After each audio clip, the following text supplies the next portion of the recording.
नमस्कार दोस्तों, welcome back to my channel. आज का टॉपिक है संज्ञा। आज मैं आपको संज्ञा हिंदी और इंग्लिश दोनों में ही समझाऊंगी। संज्ञा को इंग्लिश में बोलते हैं नाउन। अब संज्ञा है क्या? किसी व्यक्ति, वस्तु, स्थान, गुण या भाव का बोध कराने वाले नाम को ही संज्ञा कहते हैं। जैसे इंग्लिश में आपने सुना होगा, noun is the name of a person, place और अ थिंग।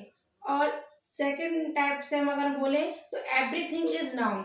जो भी हमारे आसपास चीजें दिखती हैं हमें, जैसे कुर्सी है, मेज है, पंखा है, बेड है, मतलब ये सभी क्या है? नाउन है। और हिंदी में संज्ञा।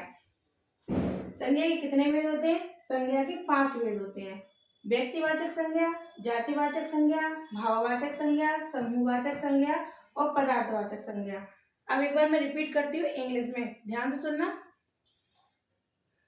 व्यक्तिवाचक संज्ञा प्रॉपर नाउन, जातिवाचक संज्ञा कॉमन नाउन, भाववाचक संज्ञा एब्स्ट्रैक्ट नाउन, समूहवाचक संज्ञा कलेक्टिव नाउन, पदार्थवाचक संज्ञा मटेरियल नाउन।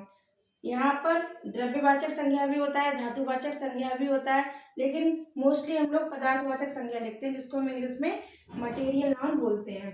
अब इनकी हम पहचान कैसे करनी है?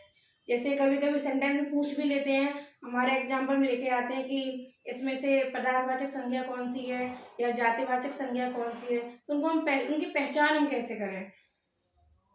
व्यक्तिवाचक मतलब प्रॉपर किसी विशेष का नाम, जैसे कि रामायण है, ताजमहल है, अर्जुन है, इनके अलावा जैसे महात्मा गांधी है, पंडित जवाहरलाल नेहरू। अगर किसी भी सेंटेंस में किसी का प्रॉपर नाम दे रहा है तो हम उसको बोलते हैं व्यक्तिवाचक संज्ञा। जैसे कि हमने एक सेंटेंस बोला, जैसे कि सीता खाना पका रही है, तो इसमें जो खाना पका रहा है वो कौन है? सीता।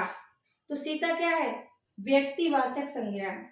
अब जातिवाचक संज्ञा, जातिवाचक संज्ञा में नाम नहीं आता, वो पूरी जाति का बोध कराता है। जैसे कि लड़का, जैसे हमने बोला एक अध्यापक क्लास में बोलता है लड़के बहुत शोर मचा रहे हैं, तो हमने किसी का नाम नहीं लिया है, लड़के पूरी जाति का बोध करा रहे हैं, इसलिए उसको क्या बोला जाता है? जातिवाचक संज्ञा। मनुष्य, मनुष्य में किसी का नाम नहीं आ रहा।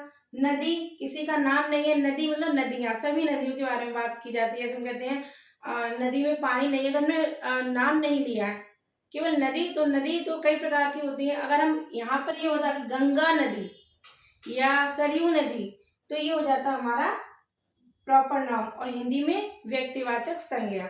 ओके। अब भाववाचक संज्ञा, जिसको हम फील करते हैं, महसूस करते हैं। अब बुढ़ापा, भला, सुंदरता, मिठास आदि। बुढ़ापा, जब हमें कोई प्रॉब्लम होती है या हम जब बुजुर्ग हो जाते हैं, तो जो भी मोस्टली हमारी प्रॉब्लम्स होती है हम फील करते हैं उनको। भला, किसी का भला चाहना, जो मतलब भाव से रिलेटेड हो, हमारे इमोशन से रिलेटेड हो, उसको हम भाववाचक संज्ञा बोलते हैं। समूहवाचक संज्ञा मेला, क्रिकेट टीम, भीड़, मतलब जहाँ पे ग्रुप बना होता है, बहुत सारे लोग होते हैं। जैसे अंगूर का गुच्छा है तो वो भी एक ग्रुप ही है। अंगूर का गुच्छा है, चाबी का गुच्छा है, भीड़ है, क्रिकेट टीम है, भीड़ है, और ये सभी क्या है? समूहवाचक संज्ञा। ठीक है। अब नेक्स्ट पदार्थवाचक संज्ञा। पदार्थवाचक संज्ञा जैसे कि जिसको हम द्रव्यवाचक संज्ञा ही बोलते हैं, धातुवाचक संज्ञा ही बोलते हैं, जिसमें सोना है, चांदी है और पानी है, रेत है, दूध है, मतलब काफी चीजें, मतलब पदार्थ आते हैं। ओके, उसको हम बोलते हैं पदार्थवाचक संज्ञा और इंग्लिश में बोलते हैं मटेरियल नाउन। अब मैं आपको 5 सेंटेंस बोलती हूँ। जैसे कि राम एक अच्छा लड़का है, तो राम इसमें क्या है? व्यक्तिवाचक संज्ञा। ठीक है। लड़के कक्षा में शोर मचा रहे हैं, तो लड़के जातिवाचक संज्ञा। भाववाचक संज्ञा, मैं उसका भला चाहता हूँ, तो यहाँ पे भला क्या है?